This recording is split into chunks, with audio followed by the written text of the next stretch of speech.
that the Sadowski Trust Fund has been fully funded to the tune of $370 million. This is a dramatic improvement from years gone by and means so much to our local communities. And I want to thank Mark and Susan and Jamie for all the work they did and the teams they put together. We've had some phenomenal editorials. Our mission isn't over. We need to keep the pressure on. We need to make sure everybody realizes in this day how important affordable housing is to each and every community. So with that, I'm going to move on to recognize Angela. And Angela is our Secretary and Vice President. Angela, do you want to introduce the nominations for officers? Yes. Morning. At the annual meeting yesterday, the board of directors elected officers for the upcoming fiscal year, and they are Harry Hedges for president, W.D. Morris, past president, myself as vice president, and Catherine Driver, secretary treasurer. The board also accepted the recommendations of the nominating committee to reappoint the members whose terms are expiring this year. So the board is recommending reappointment of the following members for 3-year terms, which end in July of 2023. And they are W.D. Morris, Catherine Driver, and Sherry Gully. So we need a motion to approve the election of those directors. From someone. Thank you. This Jim Ryan. I'll make a motion to accept the recommendation of the nominating committee and elect W.D. Morris, Catherine Driver, and Sherry Gully to another 3-year term. Excellent. We have a second. This is Deborah Kaler. I second. Great. So since we have difficulty with voice voting, what we're going to ask you to do is if you have an objection to the appointment of the board members, that you go to the chat function and write object. And if there are no objections, then the board members will be reappointed.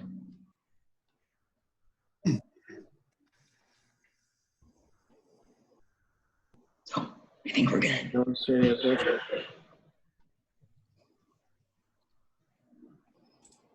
No objections. With no objections,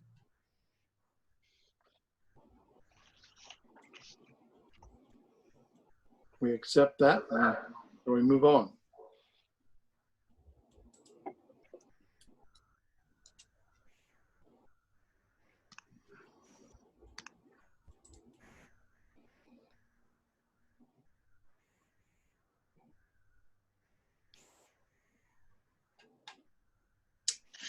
Susan, I think you're on.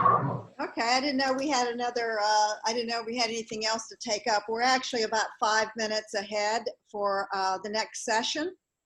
So Mark, do we want to hold on that till 12 o'clock? He's muted. Okay, he says yes. Okay, So I am now unmuted. Yes, we definitely have people that'll be logging in for the noon session. So, you know, we can, you know, you can talk about the conference in general, but let's try to, you know, not launch your session. But I think member of an HFA, which is useful not only for board members, but for other people, because what we have found is that sometimes when you are a new board member on a board, you're not sure what you're supposed to know, what you're not supposed to know, what do you bring to the table, what should you be talking about at a meeting, what you're allowed to talk about, and how involved to get between staff and between you as a board member, and when to speak up and maybe when to just kind of be quiet, but trying to find that right level of involvement so that you can be an effective board member. And this morning, we've already gone through the logistics, but just in case you weren't on at that point, there is a chat box and there's also a way to do reactions. So if you want to ask a question, you can put it in the chat box, or you can raise your hand that you want to have a discussion. And we have three very good speakers today, and Barney will introduce them. But before we get to that point, I would like to thank the sponsors. The reason we can do this conference still, even though virtually, even though we won't be having a physical conference, is because of our sponsors. So Lisa, if you'll show the platinum sponsors first. And we're really grateful for this because I think that this has allowed Florida Alpha to kind of go to a different level of having things on our website and being able not to have to travel. But we're extremely grateful to our platinum and host sponsors, which include the Hillsborough HFA, Jacksonville HFA, Raymond James, RBC, Broward County HFA, Pinellas HFA, Escambia HFA, Lee County, Dade County, and eHousing Plus. And we're really grateful that they agreed to keep their sponsorship in, because it's allowed us not to have to charge for registration fees, which has allowed a lot more people to participate. If you go to the next slide. Our goal sponsors are also listed here. I don't want to take a lot of time in saying them. You can see them. We're grateful for everybody that participated. It's important to us. And then we have our silver sponsors. And then we have our bronze sponsors.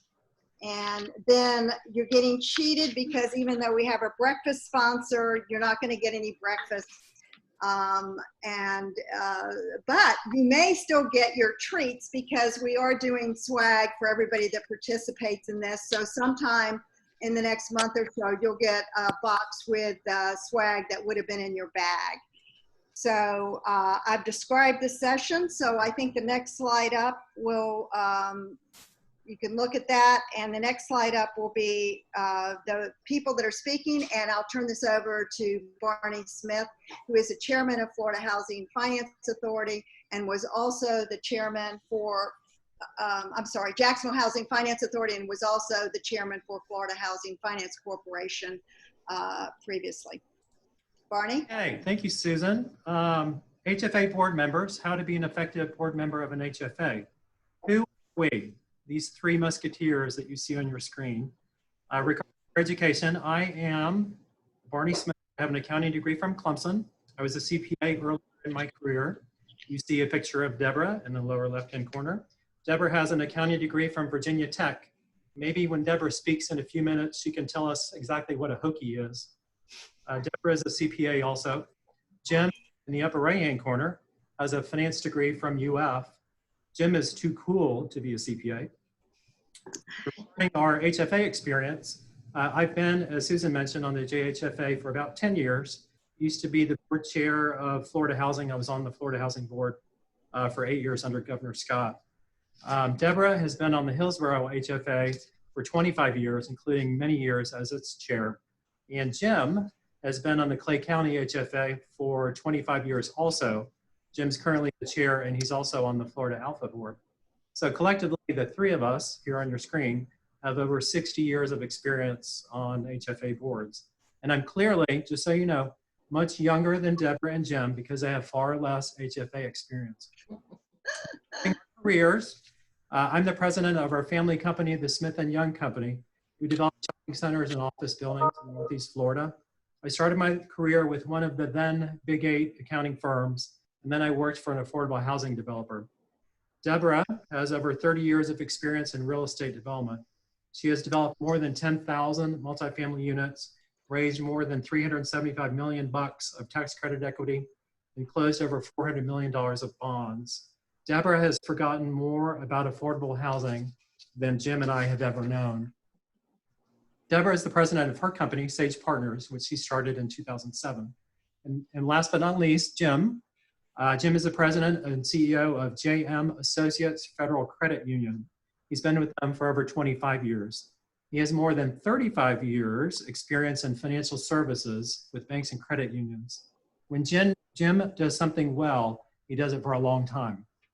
His credit union is affiliated with JM Family Enterprises, which is an automotive company, which is number 20 on Forbes' list of America's largest private companies.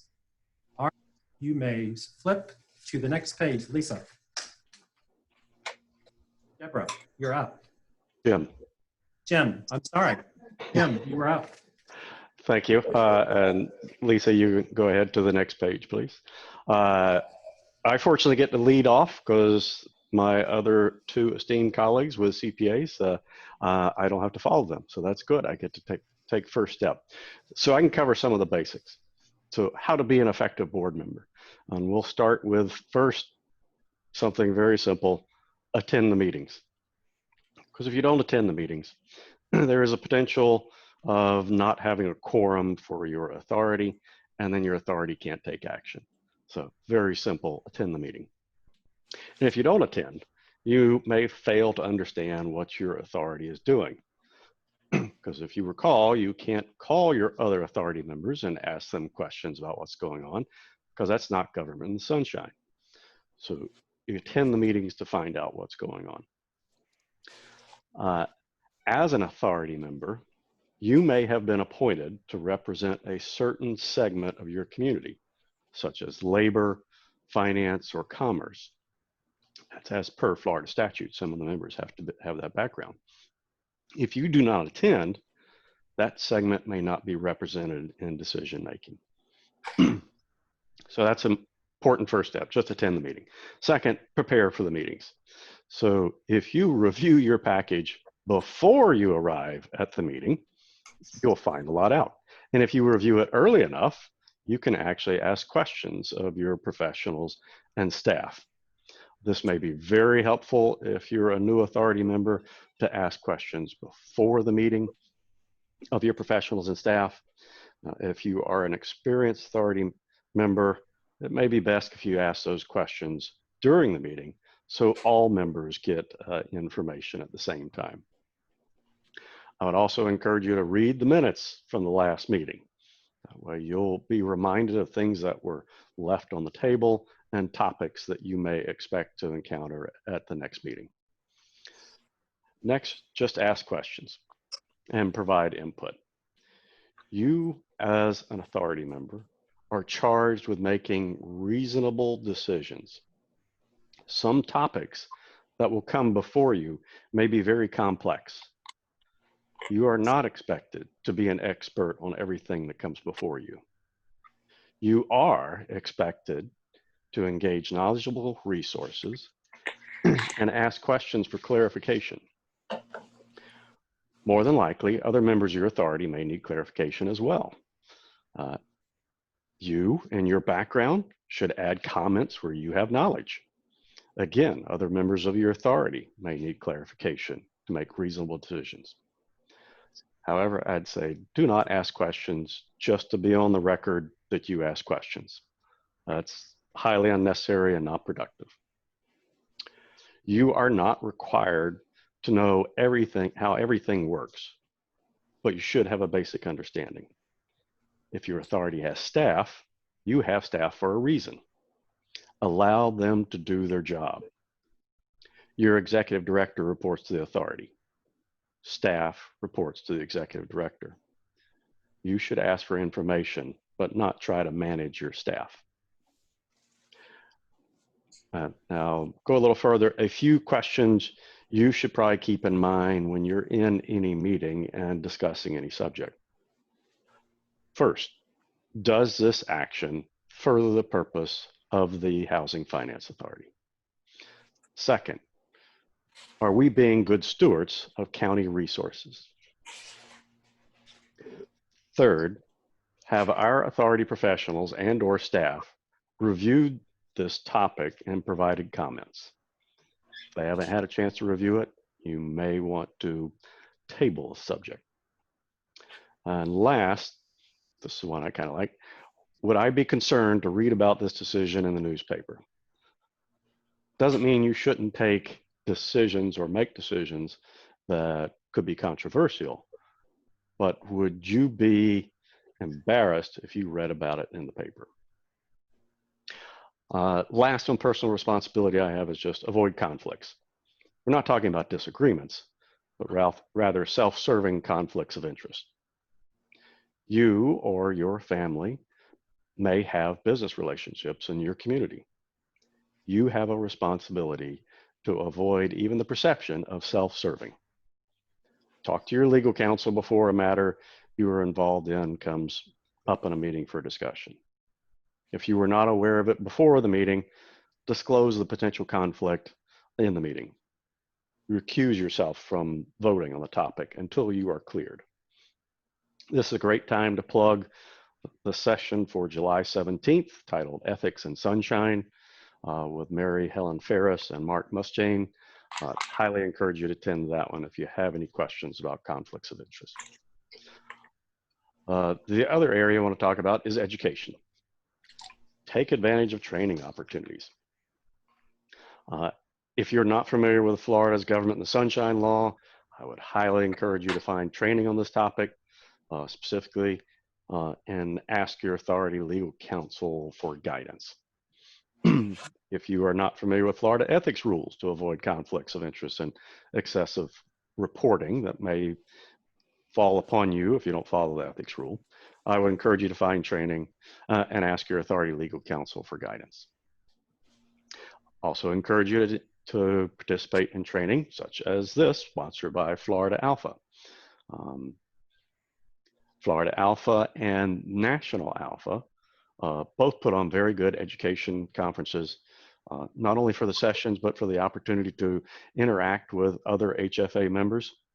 You can ask other HFA members questions outside of public meetings, as long as they're not participating in your particular entity, your authority. You can reach out to authority members from other authorities and see if they've had the same type of sensitive subject you're dealing with. Last, I would bring up the Sadowski Housing Coalition. That'll be talked about later in the session as well. But their website, sadowskicoalition.org, there is a wealth of information on affordable housing, and you may even find information on your community you didn't know existed. And if they don't have it, they can probably find it. So I encourage you to look at their website for additional educational material.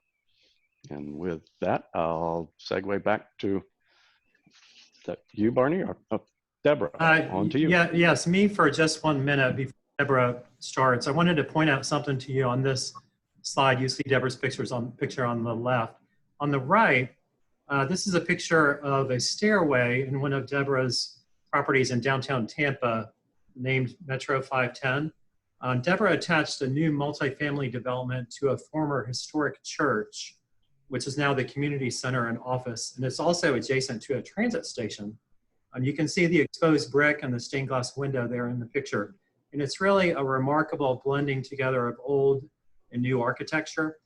If you haven't seen it, I would encourage you to go see it if you're in Tampa. I knew that Deborah would not toot her own horn here, so I wanted to do that. Metro 510 really speaks to Deborah's talents. And that being said, I turn the floor over to Deborah. Thank you, Barney. And again, I'll jump on that and offer everybody a tour once this pandemic is over. We've kind of stopped everything and everything's virtual at this point, but that was a very special opportunity in my career to develop a historic church and 120 units of workforce housing next to it. So absolutely love to show everybody. But I have to go back to when you introduced me, and I know we're talking ACC football and what is a Hokie. And I just wanted to, I know we're wondering about what happens with football season. And I just got a post yesterday, actually, Jane Dixon posted this. If the CDC told people that staying inside for 14 days would save the 2020 college football season, the entire South would be locked in their rooms right now. So just wanted to share that because, we're still on pins and needles, and I'm up here in nowhere, Alabama, and that's all they have is football. So they're really looking for that. But yes, to answer your question, nobody really knew. I even graduated Virginia Tech, didn't know what a hokie was, but the lore was it was a castrated turkey. But being also in pre-veterinary science before I was in accounting, I can tell you that'd be a very difficult process to do. So, but I'm very excited to talk about how to be an effective HFA board member. And I don't even want to talk about this. It's been 25 years because I don't know how old that would make me, but I am definitely that old. But it's been a wonderful experience. And Lisa, let's just go to the next slide. And I'll kind of just talk about segueing from what Jim talked about and, the responsibilities to kind of doing more of a deep dive into the knowledge base and expertise that each one of the board members can use as we're having these in-depth meetings. And now we're doing them mostly by, obviously, conference call. And I've become a Zoomie, by the way, which is another term we never knew 4 months ago. But we'll go to the next slide, and I'll just go into some of the actual expertise that many of our board members on our Hillsborough HFA have multiple areas of expertise. So I thought it'd be interesting to try to go through each of what I consider the overall general expertise, and then how you can apply that to the business that comes before the HFA. Of course, my favorite subject is accounting, love debits and credits. And I know that's just weird, but I do. And so Mark gets to call me on monthly audited financial statements if he's got a journal entry, but I know now he knows how to do QuickBooks, which I'm very impressed. But the monthly financial statements, I think, are very critical for everybody to understand. But if you have the accounting background, you can answer more in-depth questions. But this really tells everybody where we are performing according to budgets. Annual audits are very important. Of course, they must be provided to the county commission as well as to the state. And sometimes there'll be actual questions that are coming up that you as a board member can get and help interpret. And then budgets, as I spoke about, that's really what we consider the barometer of how we're doing as compared to budget. So I think that's very important for everyone to really understand the assumptions behind the budget. And then finally, we will have many applicants that want our financial resources, and they will provide financial information. And then what we can do as board members is understand exactly, take a really in-depth look at some of their contingent liabilities and things that they may have to present to us to understand them as a borrower. The next hot topic, which has really been interesting in this pandemic, is the construction. And looking at construction cost, we are anticipating, and we hope, and Barney, you can probably talk about this later because you're in the business as well, where construction costs are going to go given the pandemic, and are we going to see an actual reduction, because it's been skyrocketing over the last few years. But I think the importance is, as a board member can, if they have background in construction, is to tell us as the other board members how the construction costs look compared to previous similar projects that we've financed, and also provide current updates of what's happening, in today's market with labor and some materials especially. Lisa, we'll go to the next slide. Development. Of course, our HFA is financing developments, and we're doing both new construction and rehab. But the first thing is to select the development to use our limited resources. And so the selection criteria, we, as our Hillsborough HFA, look at what the state is doing at Florida Housing, and then we will look at what our local needs are, and then tailor our selection criteria to both the state as well as our local needs. And with your background in development, that can be very helpful to help those selection criteria. Probably one of my favorite parts of this is to go and visit the potential development sites and provide our market information. And I just feel that that's something that every board member should do, whether they have a development background or not, is to look at the potential sites that you're going to finance. And then, of course, analyze the applications and the information provided, as well as participate in those discussions. Like Jim said, that this is very important to have an active discussion that the board members really can understand and ask questions. And then, of course, there's the finance side and the investments. And we at our Hillsborough HFA have an investment committee, which I do not serve on, but I really appreciate the board members that do. and they take an in-depth look at where we're investing, our extra fund balance, and look at the investment policies and making sure that, we're being fiscally and fiduciary responsible for those investments. And I think the other important part is the investment rates, which we have seen in the pandemic that those rates have gone down tremendously, but it's now looking to make sure we can maximize the return on our dollars still with fiscal conservancy. And Lisa, the next slide, please. So mortgage banking, many of our, or probably all the HFAs are doing some type of lending to first-time home buyers. And this is where, we're trying to set rates. Sometimes rates are changing daily, and we will give that decision-making to our chair. But I think it's great on a monthly basis to understand where our market rates are of what we're charging for our mortgages compared to the market. And that's one thing that we have several board members that are have very in-depth knowledge of that. And they are very good when we are trying to determine those rates to provide their background and insight to that. Another part of the board responsibilities is looking at our monthly reports on occupancy. And I'm sure each of you get this report. We have one at the Hillsborough HFA that provides all of the communities that we have financed and what their current occupancy is. And then we also get an annual, their annual audits, as well as an assessment by our servicer of any performance issues. And we have been able sometimes to identify areas that we can obviously point out to the developer. The developer is usually very aware of them, and we're just kind of reiterating that they're addressing them. And finally, I think, and this is probably the most important part, is the community outreach. And we've been looking at this, especially with what we're dealing with in today's world, where most of the residents that live in our communities have been affected and by either 100% loss of a job or greatly reduced hours. And so, for instance, at our Hillsborough HFA, we teamed up with Metropolitan Ministries to provide a rental program.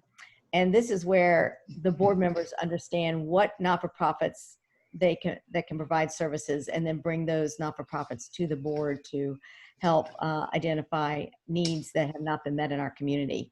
And we just think this is a very important part of a role that every board member should take and go to, I think, the next level, and make sure that they are contributing both to what we can do as a community as well as to an HFA. So I would say, in summary, all of these expertises, that's why we have been appointed to these boards, and that's why we continue to serve, is that, it is incumbent upon us to make sure that we are providing every aspect that we can so that we make good decisions. And as Jim said, I used to always say, it used to be called the St. Pete Times test, but everything that we do as a board we should be willing to see it on the front page. And I'm very excited to be able to answer questions later if you have any. Okay, Lisa, you want to flip? Here we go. Thank you, Lisa.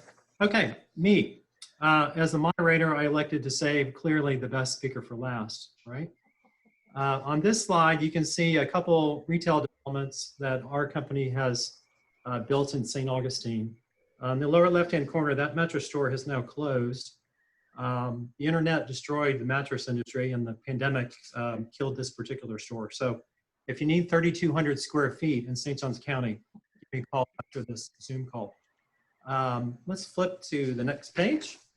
To Deborah's comment about construction costs, I took a note here while she was speaking. Where are they going? So yes, construction costs have increased significantly in recent years. We are actually pricing building a new shopping center now, also in St. Augustine, and we'll know more about pricing this summer. But I suspect, as I'm sure everyone suspects, that prices will continue to go up. The supply chain interruptions have been incredible in everything. This pandemic has had such long tentacles. It's been truly, truly amazing. Okay, here we are on page 18, entitled Local, Community, and Government Knowledge. An effective HFA board member needs to keep up to date with local housing activities. In the lower left-hand corner here, there are before and after pictures of an apartment unit in a community here in Jacksonville known as Eureka Gardens. This large community was financed by a bond issue by the Capital Trust Agency, which was approved by Jacksonville's former mayor. He did that without talking to the JHFA. And the result was an inappropriately financed property with poor credit underwriting. The development was recently sold to a responsible owner. Fast forward to 2019, and after the sale of this property, the property had a gas issue. When the community was built long ago, there was one gas line in the property, if you can imagine. So if building 11 had a gas issue, gas service throughout the entire property had to be shut off. There were a lot of other issues there as well. The issues made it into the local newspaper. They were on TV, and the city council got involved. So some of our HFA board members, including Mark Hendrickson, met with council members to discuss that the property had been sold, the scope of the renovations that were in progress, and how the current JHFA credit underwriting would reposition this asset.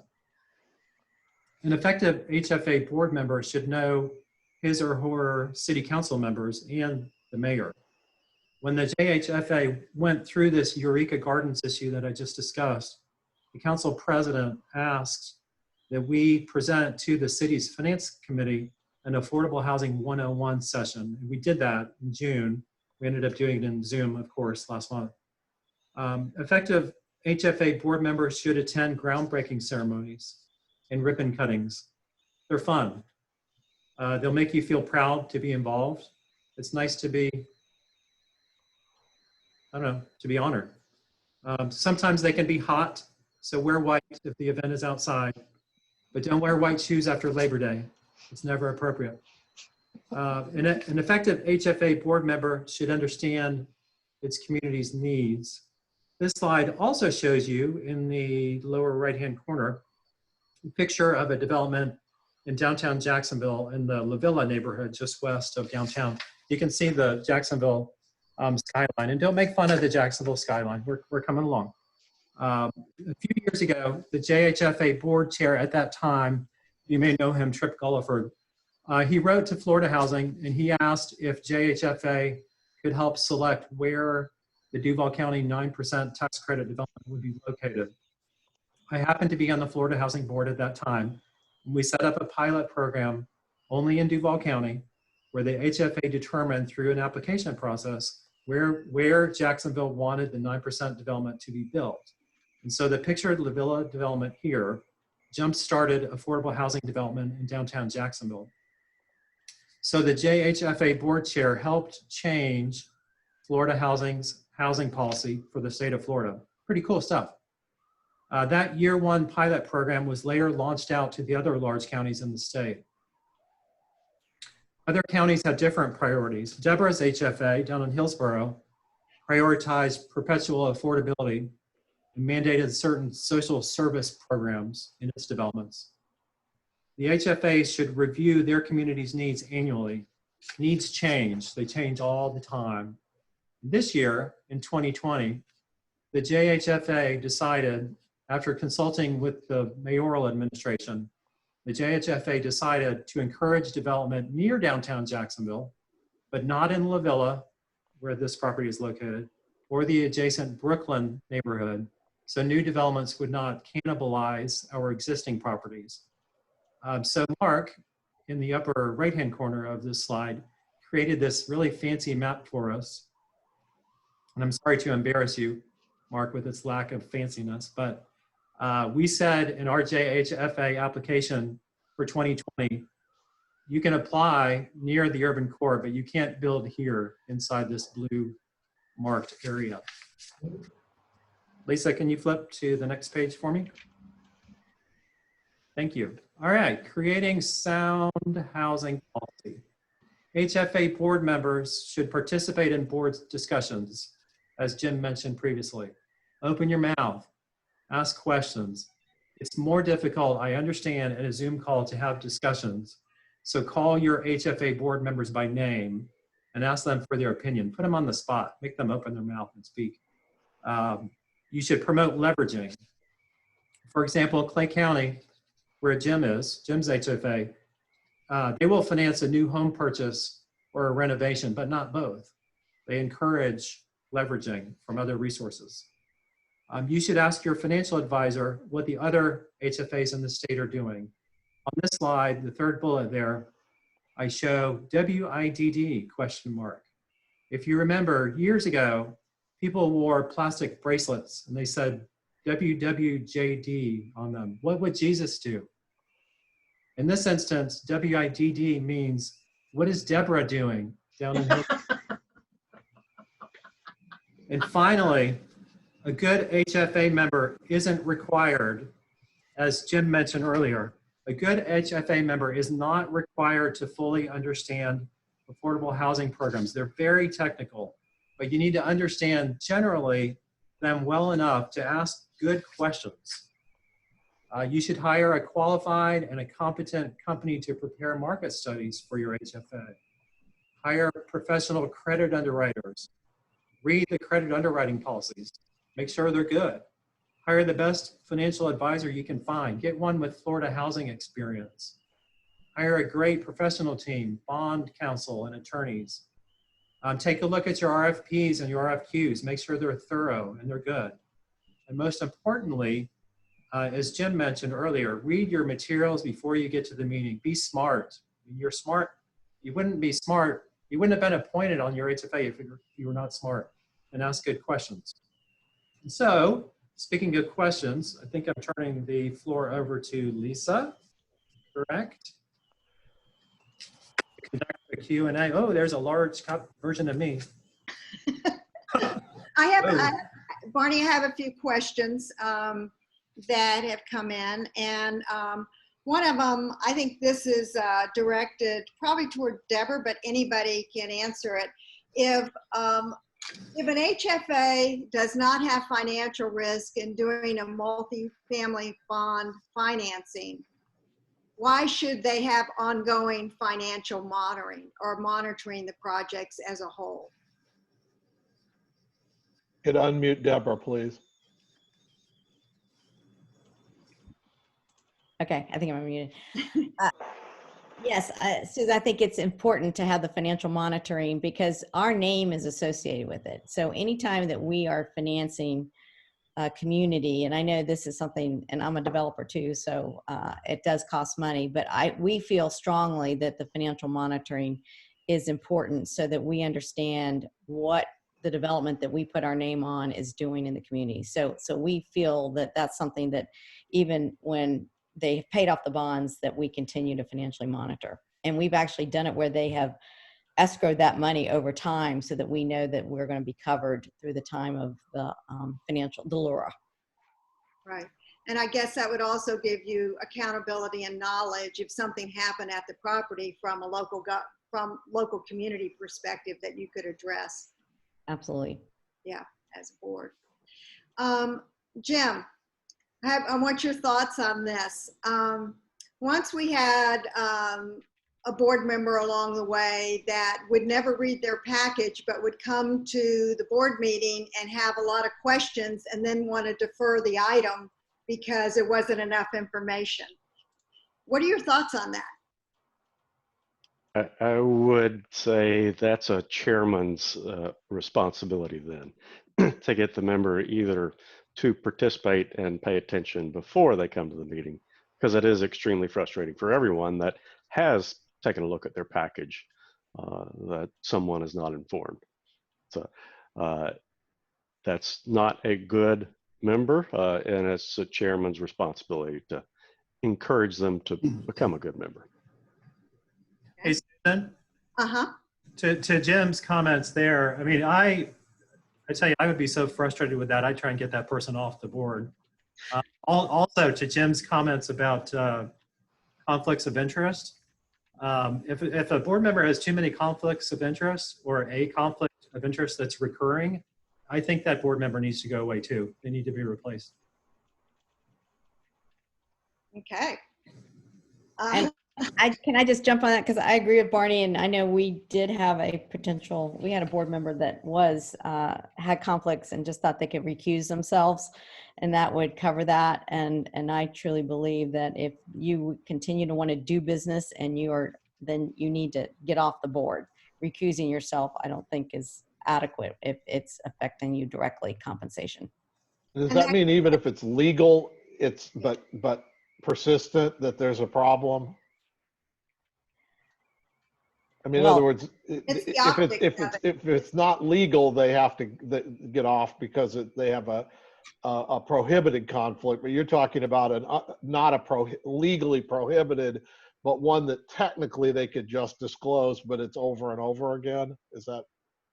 yes, there was one particular board member who's no longer on our board, but was basically getting a direct compensation from deals that we were approving.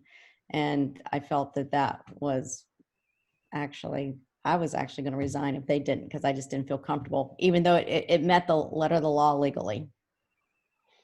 Yeah, that's a conflict. I just don't like it, even if if it's just the optics that are bad. Just the perception of a conflict of interest is bad. Well, a lot of things that happen on an HFA board or within board meetings and such, a lot of it is really trying to balance the optics of what you're doing. And it's hard to be effective and be perceived as effective if you have a continual issue with that sort of thing, because it is the optics of it. Again, it may be legally fine, but it puts the board or puts the authority in a position that could create issues, from a political perspective, which you always have to be conscious about. And I would say, as an authority, we do appreciate anyone that has an interest in what we do. And that is often individuals who are involved in what we do. So they can be a positive contributor, but if they quite often have a conflict or even a perceived conflict, then they can be a detriment as well. Yeah. One of the other thoughts, as each of you have been long-term board members, I think this is appropriate to kind of discuss a little bit about how you feel about term limits for boards, whether that's a positive or a negative, or, how do you feel about that? Ooh, do I get to take that one first? And being a long-term member, well, again, with what the authority does, and well, at least I would speak for our authority, Clay, it is not easy to find someone that has a background to understand the things we're involved in. It does take a while to get fully immersed and understand all the intricacies. So with that said, I'm somewhat against term limits. But if you have a highly ineffective board, then maybe term limits will help. Okay.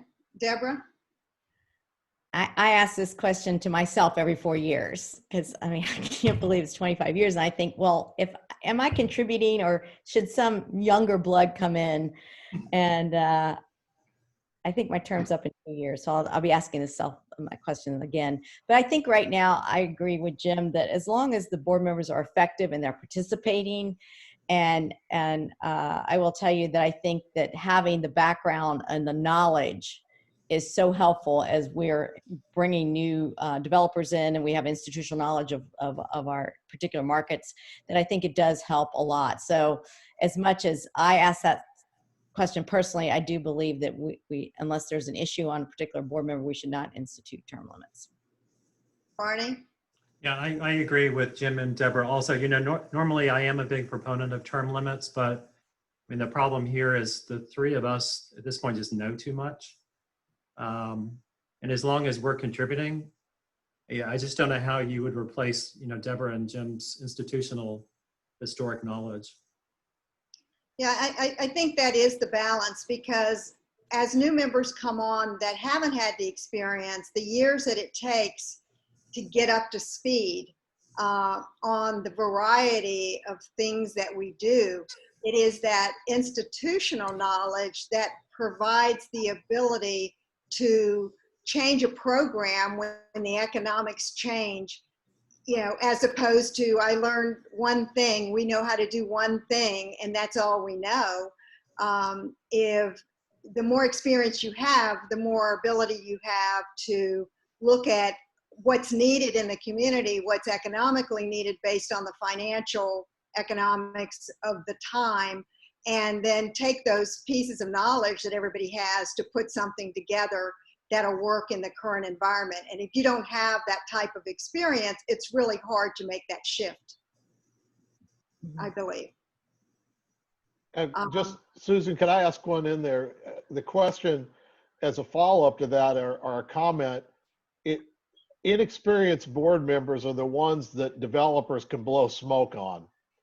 That, you know, they don't know enough and somebody comes in with what sounds to be something wonderful and it's really just a bunch of baloney.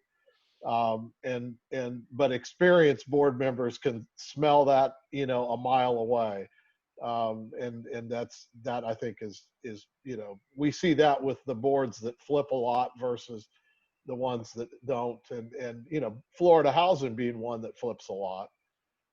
You know, there's no legal term limit at Florida Housing, but the previous governor, you know, had a self-imposed 2-term limit, and so there's a lot of turnover there.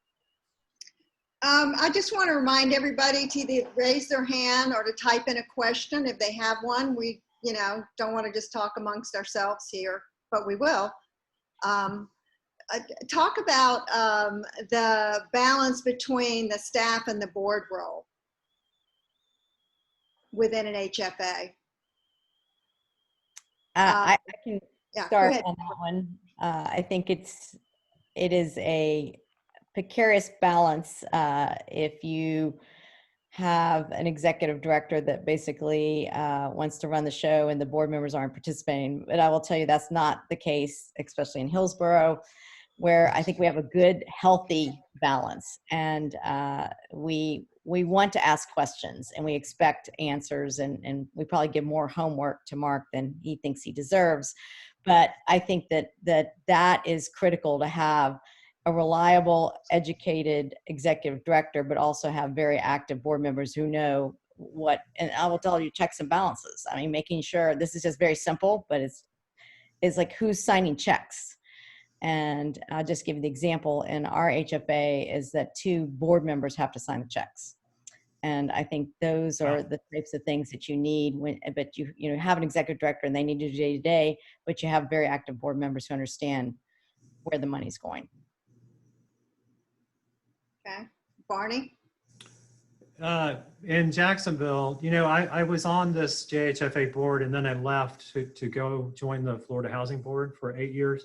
So I just actually got back on this JHFA board at the end of 2019. But Laura, I guess, what is her title? Is it, Susan, do you know what her title is? I don't. I think she actually works for the city, but is the closest thing we have to a director. Yeah, she works for the city neighborhoods department, and I think we have her half-time. Right. She shares responsibilities between the neighborhoods department and the city, which, you know, she's been there a long time. She was there when I was on the HFA years ago. So we know her well, and I think we have a very good working relationship between Mark and Susan and Laura and I. I didn't know until we were preparing for this call a week or 2 ago that some HFAs don't even have any staff members. I did not know that because in Jacksonville, we always have. We've always had a half of a person, not a whole person, but it's working well for us in Jacksonville. But that being said, I wish we had a full-time person, not a part-time person in place. How about you, Jim? I would say I would encourage every authority to have, if you have an executive director, have a written expectation of what their job is. And you, as an authority member, should be familiar with it. Expect your executive director to do those things. And if you expect your executive director to do those things, you shouldn't be doing those things. You should just be asking to see if they're done. So don't try to take over what you've delegated the executive director to do. You do have a responsibility to see that they're being accomplished, but that's why you put it in writing. Yeah, I think it's difficult because, like Barney said, there are HFAs without staff. I mean, they hire maybe one of the attorneys. The attorneys for the county may be running it. In the very, very small organizations, maybe there's a staff person that's been dedicated from a county or a city. It's a real variety. And then there's like Orange County has full staff. You know, they have lots of people to do things. And so it's a mixed bag. And I think a lot of it has to do with the economics of the organization and the amount of time that they've been in existence and the amount of funds that they've been able to build up to do things. But we have found, even with small HFAs, that everybody has found ways to do things to be effective in their community. You know, that everybody has found a mechanism or a way, or even through their professionals or something, you know, to do that. How many people does the Orange County HFA employ? I'm sorry, what? I don't know. Mark? But is it, I'm not sure. You know, I'm not sure. Could I follow up with a question to Deborah, Susan, that from her thing? How do you move to electronic banking and away from physical checks, but still maintain the board oversight without having to run, you know, paper checks around for 2 signatures? I mean, what's the, you know, how do the two work together? Well, that is a very apropos question, given the timing of what we're doing right now and not meeting in person. And you can have under, you know, your banking relationship where you have different authorities as far as signing checks, so, or issuing checks electronically. So you can get with your financial institution and put, say, a board member and executive director at an amount over a certain threshold. So it's absolutely, in fact, it probably needs to be done. Yeah, I think that have any of the HFAs represented here had to rewrite anything to work in this COVID environment? Have you gone to the trouble to actually document new procedures based on how we're having to operate at this point? Has anybody had to do that, or felt, you know, needed to do that? Or should do that? Maybe hadn't thought about it, but maybe that it's going on a little bit longer. Is that something people should be thinking about? Yeah, 2 different questions. I would say Yeah. we have not, but may need to consider. I don't think anybody thought it would be this long, but it may be longer now. Yeah, I know we adopted, you know, that we could meet obviously via virtual meetings. And I know that it's interesting because I think the Florida Housing Board does not have that option, is what I was hearing. So, but I think that we need to, I mean, just like all of our businesses, I mean, we have changed how we do business, and it's not going to go back to the way we did business. And I think the same thing with the HFAs. We need to think everything, such as, you know, how we're doing our banking and looking at our investment committees, and that, you know, this may be with us for quite some time. So we need to, you know, think about those rules and procedures and adopt them so that even if we go back to how we did business, those may still continue. Could you unmute Pat Lott? She had a comment, please.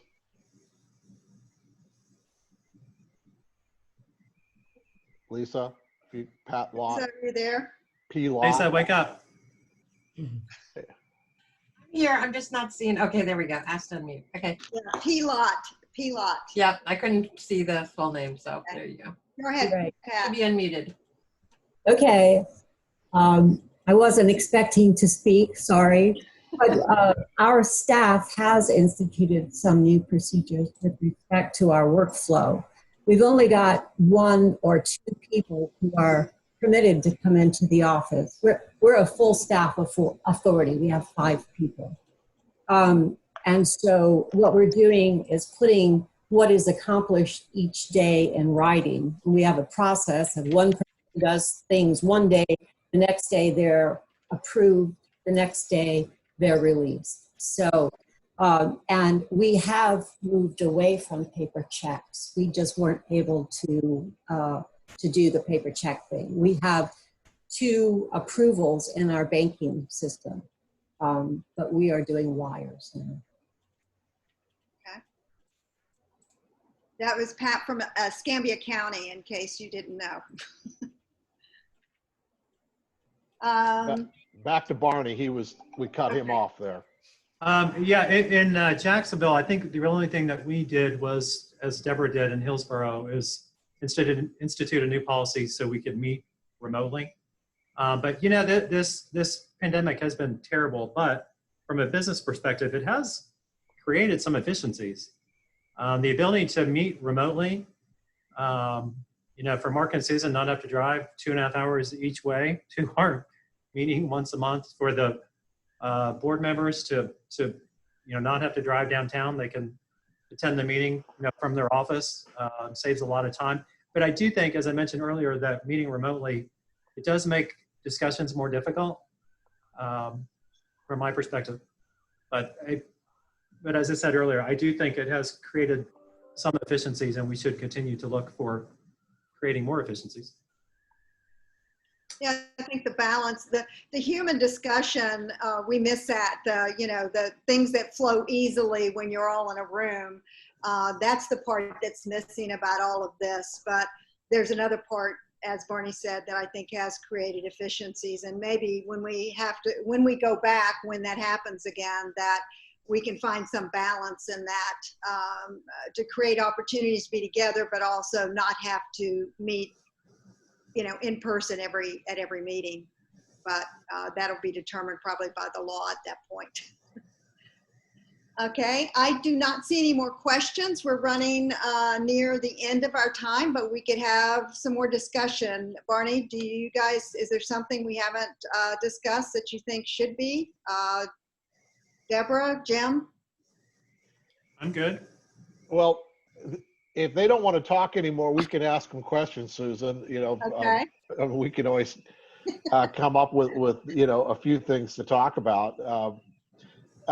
I think one of the things that you talked about was all three of you, how important it was for board members to be pushed to communicate with each other in meetings. Could you sort of differentiate that from the board member who feels compelled to talk on every topic, whether they have anything useful to say or not? I mean, we say that as staff types. You know, how's that balance, and how do you control that when you're chairing a meeting?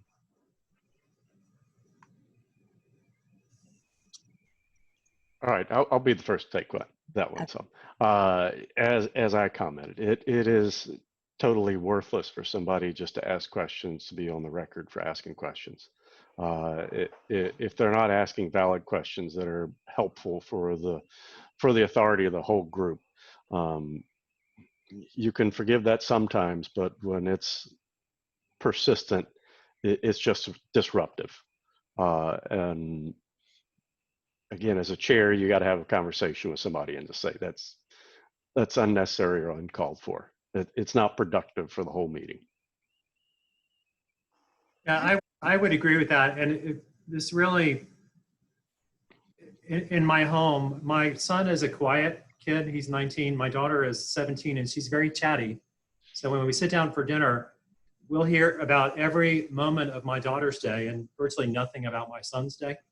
So periodically I'll have to, you know, tell her to hush. Want to hear how your brother's day was. But you just need to communicate and, you know, tell the board members that are talking too much, that they're being disrespectful for the others who may want to speak, but, you know, have a hard time getting in a word edgewise. Yeah, and a simple way to manage that is just say, thank you for the comments. Now let me hear from somebody, speak to somebody else. Deborah, you were going to talk? I was just going to say what Jim said, that, you know, you can be polite and ask them to thank you for your comments, and then ask other board members to participate. And they'll get the message. Well, Mark, do you have other things that you want put these people on the spot with? If I had time, I would, but no. I think Susan, we'll get into that whole 2-check thing someday. But there was a question that came up that we're sort of answering on sidebarring with Pat and Gail. Thank you for the question, Gail. that came up with, if you wire money, does it have costs? And yeah, as the keeper of the money in a couple of places, yes, wiring money incurs costs, but using an ACH system at a bank where the bank actually cuts checks and mails them out directly does not have a cost to it. So the effective way to move away from paper checks that you have to sign is to move to the checking system from the bank, where they either do just a deposit moving into somebody's account or sending them a check directly from the bank, but not a same day wire. Okay. I'm going to assume everybody knows how to ask questions. We told you at the beginning, but we don't see anymore. There's a chat box at the bottom of your screen that you can ask the question in, or there's a place you can wave your hand or clap for everybody, either one you want. Hi, Dee. We can, you showed up on the screen here. I think her computer made a noise.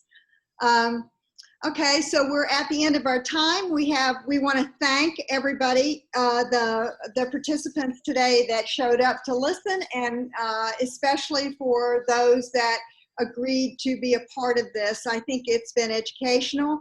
I want to remind everybody that all of this will be, every time your computer makes a noise, Dee, your face shows up as the main face of the screen. Anyway, that all of these sessions are being recorded. They will be on the Florida Alpha website, so that for executive directors, if you want your board members to see this who have not watched it, it'll be available for them in the long run. So I think that's an important benefit we've had from this. But I really want to thank Barney and Deborah and Jim for their efforts. You're getting a couple of people that said they really enjoyed it. Let's see, somebody asked. Susan, I have a question. Okay. Susan? Yes. I have a question. Will the speakers get more swag than the non-speakers? I don't know. Do you need more swag? I don't know. It's nice to be appreciated periodically. I see. Well, you'll have a lifetime video on a website that people will be to look at your faces for your in perpetuity. Yeah, in perpetuity. So great. So that's right there. Well, hey, Susan, just a thing, and thanks to everybody. Jane Schofield said she'd donate her swag to you, Barney. Thank you, Jane. Yeah. Just remember that, from a board perspective, each community is different and has its own needs. But, one of the things that professionals, it's almost like they make us, this is part of the SEC test that we all get, or MSRB, is do you tell every client that they're the best? And the answer is yes, we do. We have to. No, kidding. But remember that if everybody tells every HFA they're the best, there's still only one that's the best, and everybody else can improve, and even the best one can improve. So even when you have a great board and great board members, which so many HFAs do, it can still be better.